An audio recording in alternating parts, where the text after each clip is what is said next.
Hi hello എല്ലാവരും സുഖമായിരിക്കുന്നു. അപ്പോൾ ഇന്നത്തെ നമ്മുടെ വീഡിയോ ഒരു പ്രോൺസ് റോസ്റ്റ്, അതായത് ചെമ്മീൻ റോസ്റ്റാണ് കേട്ടോ. അപ്പം വളരെ സിമ്പിളായിട്ട് നമുക്ക് ഉണ്ടാക്കാൻ പറ്റുന്ന രീതിയിലാണ് ഞാനിവിടെ പറയുന്നത്. നിങ്ങളൊന്ന് ട്രൈ ചെയ്ത് നോക്ക് കേട്ടോ, നല്ല ടേസ്റ്റിയാണ്. അപ്പം ഞാനിവിടെ ഒരു 1/4 കിലോ ചെമ്മീൻ എടുത്തിട്ടുണ്ട്. അപ്പം അത് നന്നായിട്ട് വൃത്തിയാക്കി മാരിനേറ്റ് ചെയ്ത് വെച്ചു. അതിൻ്റെ കൂടെ നമുക്ക് ചേർക്കാനായിട്ട് സവോള, ഇഞ്ചി, വെളുത്തുള്ളി, തക്കാളി, അതേപോലെ കറിവേപ്പിലയും തേങ്ങാപ്പാലും, ഇത്രയാണ് നമുക്ക് വേണ്ടുന്ന കാര്യങ്ങൾ. അപ്പം ഞാൻ സ്റ്റൗവിൽ പാൻ വെച്ചിട്ട് എണ്ണ ചൂടായി കഴിഞ്ഞപ്പോഴത്തേക്ക് കടുകിട്ടതിന് ശേഷം കടുകൊക്കെ പൊട്ടി വരുമ്പോഴത്തേക്ക് നമുക്ക് അരിഞ്ഞ് വെച്ചിരിക്കുന്ന വെളുത്തുള്ളി, ഇഞ്ചി നമുക്കതിലേക്ക് ചേർക്കാം. നന്നായിട്ടൊന്ന് ആ ഒരു വെളുത്തുള്ളിയുടെയും ഇഞ്ചിയുടെയും പച്ചമണം ഒന്ന് മാറുന്നത് വരെ നമുക്ക് നന്നായിട്ടൊന്ന് മിക്സ് ചെയ്ത് കൊടുക്കാം. അപ്പം അതുപോലെ തന്നെ പ്രത്യേകം ശ്രദ്ധിക്കുക, വെളുത്തുള്ളി ഇഞ്ചി ചതച്ച് ചേർക്കുകയാണെങ്കിൽ ഒന്നുകൂടെയും ടേസ്റ്റ് ആയിരിക്കും. അപ്പം ഞാനിവിടെ ചതച്ചല്ല അരിഞ്ഞാണ് ചേർത്തിരിക്കുന്നത് കേട്ടോ. അപ്പം ഇതൊന്ന് വെളുത്തുള്ളി ഇഞ്ചിയുടെയും പച്ചമണമൊക്കെ മാറി വരുമ്പോഴത്തേക്ക് നമുക്ക് അരിഞ്ഞ് വെച്ചിരിക്കുന്ന സവാള ചേർക്കാം. ഇനി നിങ്ങൾക്ക് നിങ്ങളുടെ ചെമ്മീൻ എത്ര അളവിലാണോ ഉള്ളത് അത്ര അളവിൽ നിങ്ങൾക്ക് സവാള, ഇഞ്ചി, വെളുത്തുള്ളി ഇതിൻ്റെ അളവിന് വ്യത്യാസം വരുത്താം. ഞാനിവിടെ കുറച്ച് എടുത്തിട്ടുള്ളത് കൊണ്ടാണ് ഞാൻ ഒരു വലിയ സവാള മാത്രമേ അരിഞ്ഞെടുത്തിട്ടുള്ളൂ കേട്ടോ. ഇനി സവോളയൊക്കെ കൂടെ ചേർത്ത് കഴിയുമ്പോൾ സവോളയൊക്കെ വേഗം ഒന്ന് വഴന്ന് വരാനായിട്ട് ലേശം ഉപ്പും കൂടെ ഞാൻ ചേർത്തിട്ടുണ്ട്.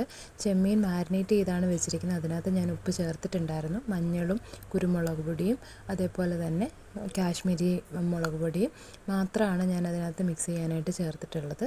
പിന്നെ നമ്മുടെ ഈ നമ്മൾ ചേർത്ത ഇഞ്ചിയും വെളുത്തുള്ളിയും സവോളയൊക്കെ ഒന്ന് വഴന്ന് വരുമ്പോഴത്തേക്ക് ഒരു 1/2 ടീസ്പൂൺ മഞ്ഞൾ പൊടിയും അതേപോലെ 1 ടേബിൾ സ്പൂൺ മുളക് പൊടിയും കൂടെ ഞാനിവിടെ ചേർത്തിട്ടുണ്ട്. എരിവിന് ആവശ്യത്തിൽ നിങ്ങൾക്ക് അതിൽ വ്യത്യാസം വരുത്താം. നന്നായിട്ട് എരിവ് വേണ്ടുന്നവരാണെന്നെങ്കിൽ കുറച്ചും കൂടെ അളവ് ചേർക്കാം കേട്ടോ. കുഞ്ഞുങ്ങൾക്കും കൂടെ കൊടുക്കേണ്ടത് കൊണ്ടാണ് ഞാനിവിടെ അധികം മുളക് പൊടി ചേർക്കാത്തത്.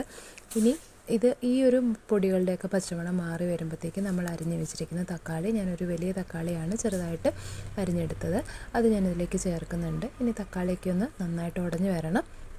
നന്നായിട്ട് ഉടഞ്ഞ് വന്ന് കഴിയുമ്പോഴത്തേക്ക് നമുക്കിതൊരു സൈഡിലേക്ക് മാറ്റി വെക്കാം.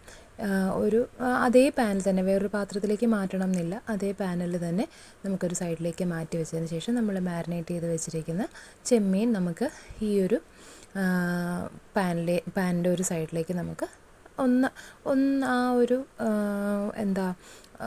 നന്നായിട്ട് ഫ്രൈ ആവാനൊന്നും അല്ല നമ്മൾ വെക്കുന്നത്, ജസ്റ്റ് ഒന്ന് ചൂടായി വരാനായിട്ട് മാത്രം ഒരു സൈഡിലേക്ക് മാത്രം ആക്കുന്നുണ്ട്, അതിൻ്റെ വെള്ളമൊക്കെ ഒന്ന് ഇറങ്ങാൻ വേണ്ടിയിട്ട്.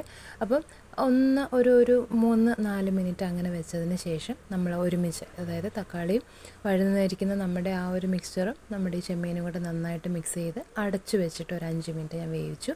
അപ്പോൾ ആ ചെമ്മീനിലെ വെള്ളമൊക്കെ നന്നായിട്ട് ഇറങ്ങിയിട്ടുണ്ട്. അപ്പോൾ എന്നിട്ട് നമുക്ക് അത്യാവശ്യം ചെമ്മീൻ വേകുന്നത് വരെ നമുക്കിത് മൂടി വെച്ചിട്ട് വേവിക്കാം. അതിനുശേഷം നമുക്കിതെല്ലാം ഒരു 3 സൈഡിലേക്ക് മാറ്റിയിട്ട് നടുവിൽ കുറച്ച് സ്പേസ് ഉണ്ടാക്കുക. ഇതിലേക്ക് നമ്മൾ എടുത്തു വെച്ചിരിക്കുന്ന തേങ്ങാപ്പാൽ, ഞാൻ 2ാം പാലോ 1ാം പാലോ ആയിട്ടൊന്നും എടുത്തിട്ടില്ല, ഒറ്റ പ്രാവശ്യം, അതായത് 1 കപ്പ് തേങ്ങ ചിരണ്ടി അതിൻ്റെ പാൽ, അത്രയും മാത്രമാണ് എടുത്തിരിക്കുന്നത്. അപ്പം ഈ ഒരു തേങ്ങാപ്പാൽ നമ്മൾക്ക് അതിൻ്റെ നടുവിലേക്ക് ഒഴിച്ചു കൊടുക്കാം. എന്നിട്ട് 1 ടീസ്പൂൺ കുരുമുളക് പൊടി, ഇത് നമ്മുടെ വീട്ടിൽ പൊടിച്ചെടുത്ത കുരുമുളക് പൊടിയാണ് കേട്ടോ. അപ്പം നല്ല രീതിയിൽ അതിൻ്റെ ഫ്ലേവർ വരുന്നുണ്ട്. അപ്പം കടയിൽ നിന്ന് മേടിക്കുന്ന പൊടിയാണെങ്കിൽ കുറച്ചധികം കൂടെ ചേർക്കുന്നത് നന്നായിരിക്കും. അപ്പം ഈ കുരുമുളക് പൊടി ഇതിൻ്റെ നടുവിലേക്കിട്ട് തേങ്ങാപ്പാലൊന്ന് ചൂടാവുന്നത് വരെ വെയിറ്റ് ചെയ്തിട്ട് ഇതെല്ലാം കൂടെ ഒരുമിച്ച് നമുക്കൊന്ന് മിക്സ് ചെയ്യാം. നമുക്ക് എത്രയാണോ ഗ്രേവി തിക്നെസ് വേണ്ടത് അതിൻ്റെ കൺസിസ്റ്റൻസിക്ക് അനുസരിച്ച് നമുക്ക് ഓഫ് ചെയ്യോ, അല്ല നന്നായിട്ട് റോസ്റ്റായിട്ട് കിട്ടണമെന്നുണ്ടെങ്കിൽ നമുക്ക് കുറച്ച് നേരത്തേക്കും കൂടെ വെക്കാം. അപ്പോൾ ഇതാണ് കേട്ടോ. അപ്പോൾ നിങ്ങൾക്ക് ഈ വീഡിയോ നിങ്ങളൊന്ന് ട്രൈ ചെയ്ത് നോക്കുക, ഈ ഒരു റെസിപ്പി ട്രൈ ചെയ്ത് നോക്കുക. വീഡിയോ ഇഷ്ടമായെങ്കിൽ ലൈക്ക് ചെയ്യുക, സബ്സ്ക്രൈബ് ചെയ്യുക, ഷെയർ ചെയ്യുക, നിങ്ങളുടെ അഭിപ്രായങ്ങൾ കമൻറ്റ് ചെയ്യുക കേട്ടോ. Thank you.